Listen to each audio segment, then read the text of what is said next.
She loves me. She loves me not. She loves me. That's what I thought. A penny for your thoughts, a nickel for your kiss. Grab a dandelion and make a wish. She loves me. She loves me not. She loves me.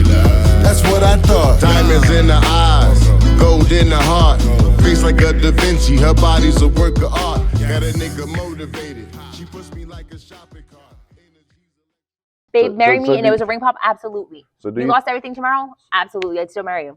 Even with everything I have. I know. But that's because I'm not leaving. You're not leaving. We're not going because I'm willing to grow with you. If you're entering it in for any reason, it's going to end in divorce.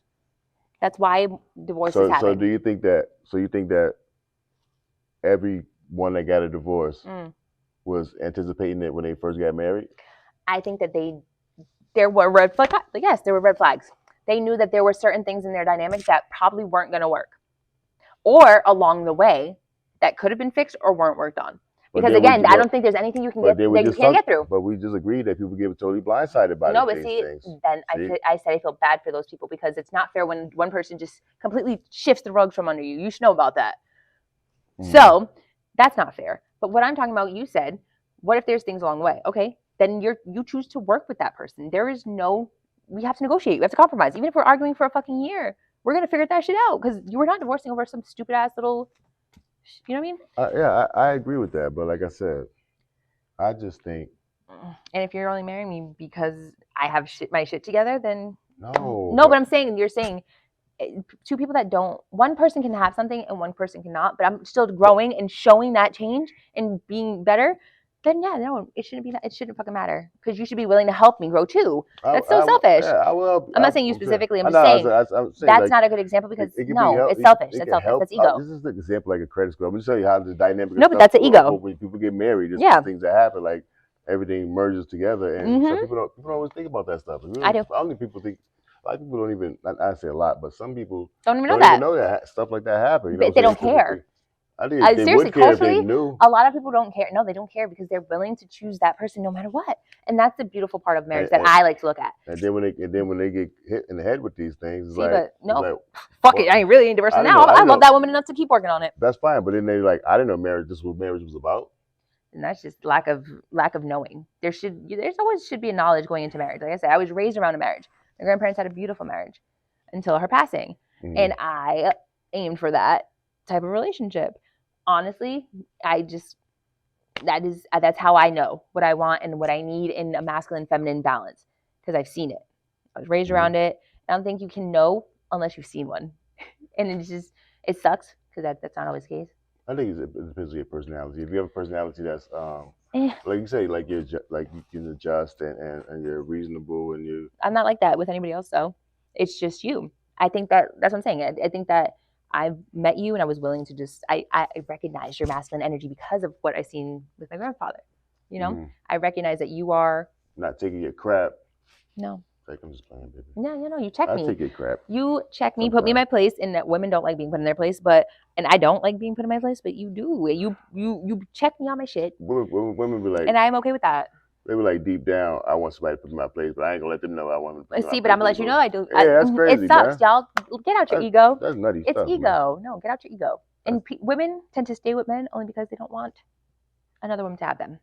Stop being petty. Men do that. Men do that too, though. They do. It's petty. That's why they end in divorce. Stop being petty. I think men do it more than women. Exactly. They're gonna stay in that fucking dynamic because they don't want anybody else to have you. And at the end of the day, no, y'all blocking my blessings. No. I don't want nobody to take her and then go move until they go buy a house and she started doing it. So it's gonna happen regardless. If that is not your person, it's not meant to be. That is not your person. Something's gonna happen. At the same time, they're not even trying to fix it. They're just not trying to let you go nowhere else. Both of you have to with nobody else. Both of you have to be equally committed in order for a relationship to work. And consciously choose to continue to do that for the rest of your lives. Me each other 50-50, but keeping it 100. 100. I like that actually a lot. I made it up on the fly too. I know. You're just a fly on the wall. See, this is stuff I'm talking about. This is the type of stuff that leads to divorce. What? Condescending remarks, cheap shots, low blows. Bro, you knew this. You knew that was coming in. That came in as a package deal. Yeah, that's not fair. Don't marry me then, because you know that's part of me. Look at you. Look at you. I give you a chance. Pot and kettle. I give you a chance. I'd be like, just don't You know, you've been doing this way too much. Yeah, and sometimes you do warn me, and I'll tired shut of up. your passive aggressive. I'm not passive aggressive. Crap. I'm not passive. I'm very blunt emotionally. Like, I need love. Stop being mean. And you're like, you just did some passive aggressive stuff. You was like, you should know about that. I did. I don't lie. I did. And like I said, sometimes you be checking me and I be like, you're right. I'll shut up. Damn. I'm not denying. See, I'm not denying it though. It's okay. I still love you. None of that stuff really matters. None of it. Everyone could see. I'm getting a prenup now. Nothing really matters. I'm getting a prenup.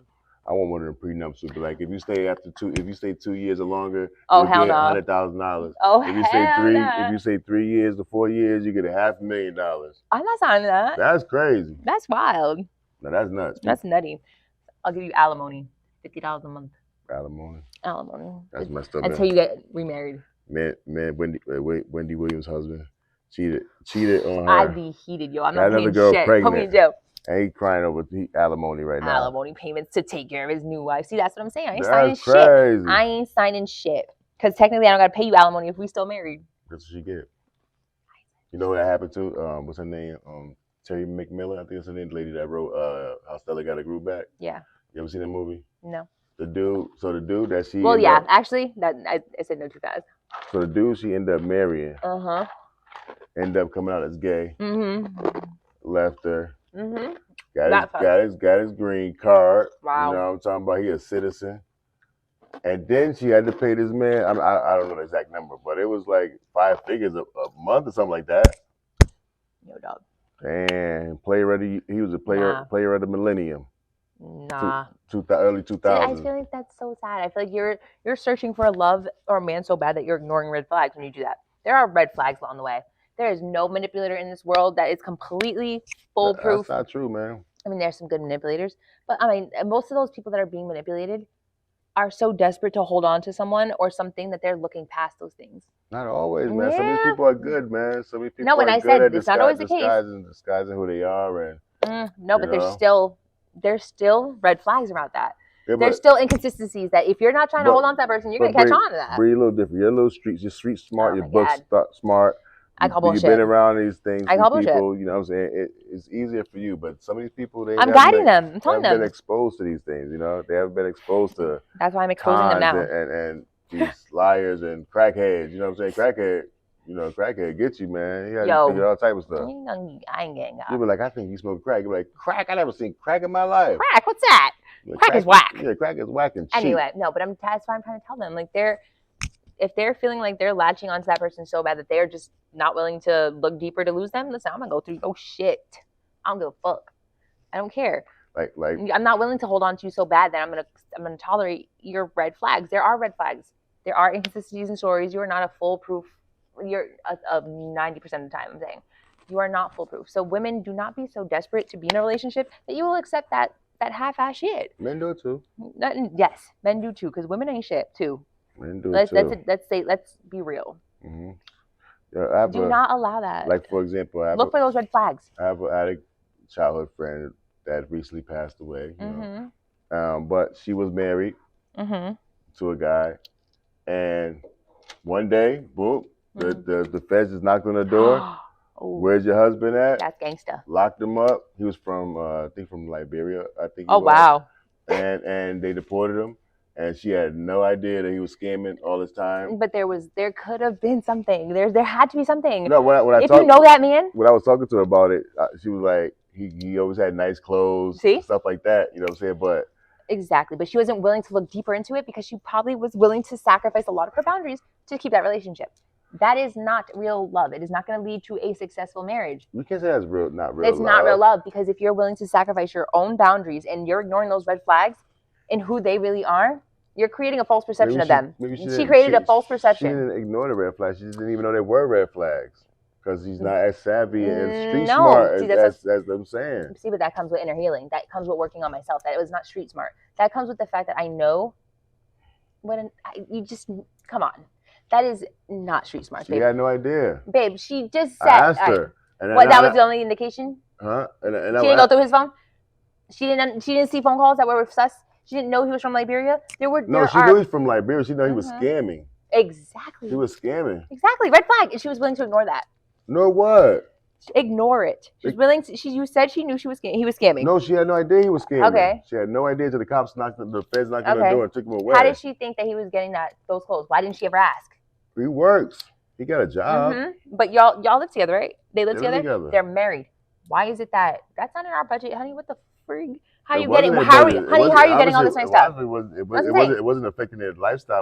It wasn't Again, there are affecting their men. bills and not like that. She's like, Scamming he just like fancy clothes and he can afford it and he's doing it. That's fine. Okay, again, like, there are some instances where it's not there are necessarily. instances, but people know what's going on. They're like, No, I know that bag right there costs something's $10,000. not right. Exactly, something's not right. But she ain't like that. Like when it comes to like stuff like that, like designer stuff like that. Like I just don't believe she's not that dumb or I'm she's not saying naive, dumb, no. but she's just they're not, you know. See, but that has to be with some reflection and self-healing. But at the same time, if she doesn't see a red flag and she bring it up to him, he's gonna bring her over here. You know what I'm saying? Because she don't know a lot. You know what I'm saying? She don't know a lot about the life. He can easily divert her.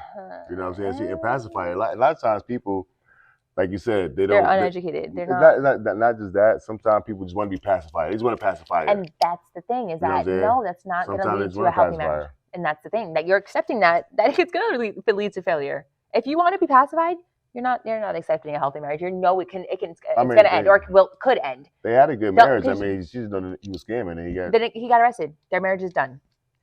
He got deported. Their marriage is done. They're no longer in a healthy marriage. She could have moved out. Well, I don't know. Exactly. That's what I'm saying. That is no longer a healthy marriage because she was willing to be pacified. I'm not willing to be pacified. Tell me the truth. I'm gonna tell you the truth, and if I don't like it, you don't like it. Cool. But we're gonna go from there. But you're different, you know. No, but see, that's the thing. We're trying to and business savvy. So you know that's the most. All right, we're trying to guide people. Those are two atmospheres where there's the biggest BSs in the world. I'm good at BSing. Because you got a business degree and you got a block degree. Oh my God.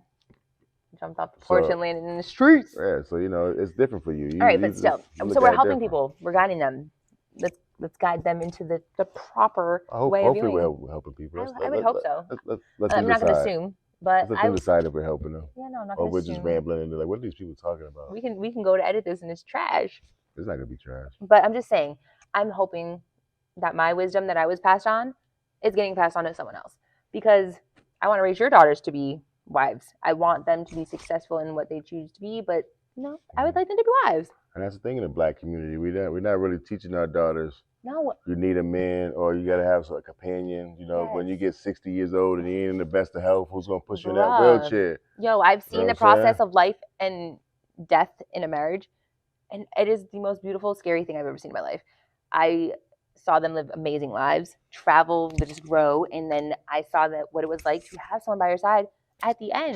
Till the end, no matter what you look like, what you like, it was just the most beautiful, sad, crazy thing I've ever seen and experienced in my life. And all these people, men and women, sitting there talking about, I don't need no man, I don't need no woman, I don't need this and I don't need that. Okay, you 30. Naturally, as a woman, you need a man. You 30 years old, you 35, 40 years old right now. Okay, you might be 50. You might make it to 50. Yep, 55. But now you're so egotistical now. You have a stroke. You know, you need a hip replacement. Yeah. Who's gonna be there for you? You think your best friend's gonna be sitting there for you? No. You think? Nope. Shit, sometimes your kids might not even be there. Your kids will put you in the home. Kids are gonna put you in the CNA, put you in the hospice, whatever home. the heck. Come visit you every weekend. They ain't wiping your booty. Bring you some those vanilla Oreo joints. You know what I'm saying? If they remember, because they're still young. You know what I'm saying? Even if they're old, they even put your ass there. Because you know they got their companion, they got their person. Exactly, their person that they're willing to sacrifice their boundaries and all that type of stuff. So people sitting there talking about I'm not gonna never be in a relationship. I'm gonna be alone forever, and I don't care. I don't need nobody. Yada, yada. All right, that's fine and dandy until your health is the health. Father time is undefeated. Listen, and tomorrow's not guaranteed, and you don't want to go against Father Time one on one. You have some little backup with you to help you out. You're gonna lose. You know what I'm saying? So let's get ready to rumble. No, seriously, I think we're raising these girls with the view that you don't need a man. You could take care of yourself. Yeah, and then you're a queen. Okay. Yep. They are queens. Our children are kings and queens. Absolutely, but we're not giving them this false perception that they're too good or that a man has to. It's subjective. Not subjective, but like what's what I'm looking for? A man is like optional. Yes. You know what I'm saying? A like, man is not optional. Yes, you can take care of yourself. Yeah. I get that.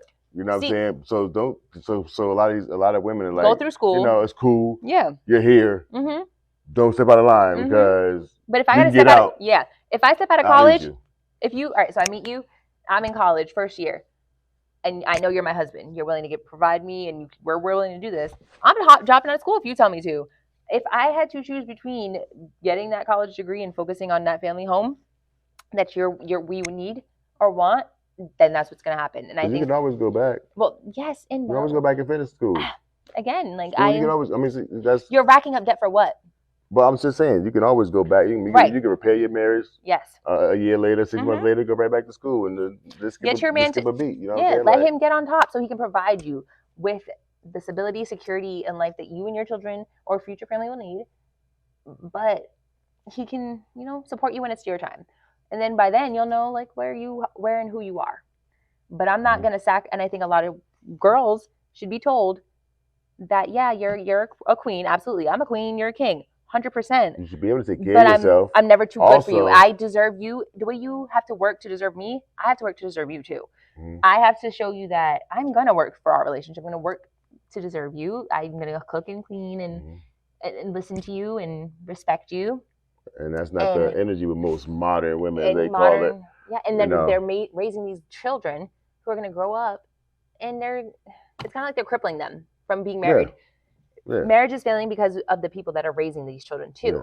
Yeah. Keep your man on a short leash, and if he step out of bounds, cancel him because you don't need him. Yeah. No, we're teaching our women to give up on men, even though we're not condoning toxic behavior. There's a difference between toxic and working through a fucking relationship. And toxic, people use that too loosely. So loosely, too. Everything's toxic. Everything's toxic. I'm toxic as hell. He eats my food. When we're going to eat, he takes my food off my plate. He's toxic. No. Toxic is manipulation. Toxic is emotional, physical, mental abuse. Manipulation or controlling in some way that is not a healthy way. That is toxic. Toxic is not you being told to sit your ass down and you're not going to spend $200 at Walmart today because y'all have bills. That is not toxic, y'all. Take that shit and go and run. Because I be having to. But at the end of the day, do not tell your girls that they are too good for men, that they should not be wives because you don't like being a stay-at-home wife. Or that is because you do not like your position. That means you do not marry and choose to do the right things with your person. But don't tell your children that. That's crippling. You want your children to be married. Like that. Marriage is slave. It's like slavery. I'm a slave to that man. I'm jailed or locked down. No, you're not. If you feel that way in your marriage, that is something you and your husband need to work through. Because I don't feel jailed. And I would marry you because you allowed me to be free and grow. And, that means that you chose the wrong person, sis. That's not your child's fault. Do not cripple them because they could still choose the right man and be happy in a marriage. It's not fair. Yeah. Don't cripple them because you chose wrong. Exactly. Or because you lied to yourself and him, and now you're in a situation where you're a housewife and you want to go to work. And you decided to be complacent and that's on you. I'm gonna sit here and just deal with it for the rest of my life. Or again, that's on you. That's not your child's fault. You want them to get married and have that family and it's. I feel like that should be the goal. It should be. It should be. I want my son to be married. At the end of the day, it's not for everybody. It's not, and that's okay too. And that's fine too. But you're not gonna. I don't feel like it's fair to cripple them because you had at your life. You're programming them. You're programming them to think that there's something negative. Is like and something. Yeah. There's nothing negative about being married. There shouldn't be. It shouldn't be. There really shouldn't be. It should be healthy. It should be love. It should be full of real joy. Like seriously. And I mean, it's not gonna be easy, but I feel like real marriage should be full of joy. And if two people are getting married for something other than love, then they both should know this is what we're getting married for. It is an agreement, and y'all just, you know what I'm saying? Sometimes that's okay too. Yeah, like power couple, like especially it's a power dynamic. Like for example, like NBA players, they come in the league, they're young, they encourage them to get married. Yeah. So they feel like it's gonna make them slow down. They might not be in the club. They're not gonna be partying. That's how they figure. So they're forced. There's like not forcing them, but you're pressuring these guys to get married. That's not fair. So that they don't even. Yeah, that's stupid. So they're like, oh, I gotta get the league wants me to get married, so I'm gonna get this one. for whatever reason. You know what I'm saying? Again, it's just I just feel like we're falsely leading the next generation of children into marriage. So I'm kind of hoping that we do reach out to some people at least, even though we're not married yet. But We will be. We will be, and I know I ain't going nowhere. And And with that being said, we're about to go somewhere and do some things for some change. You know how it goes. I need change. You need change. I need change. What what you say? He's been done. She loves me. She loves me not. She loves me. That's what I thought. A penny for your thoughts, a nickel for your kiss. Grab a dandelion and make a wish. She loves me. She loves me not. She loves me. That's what I thought.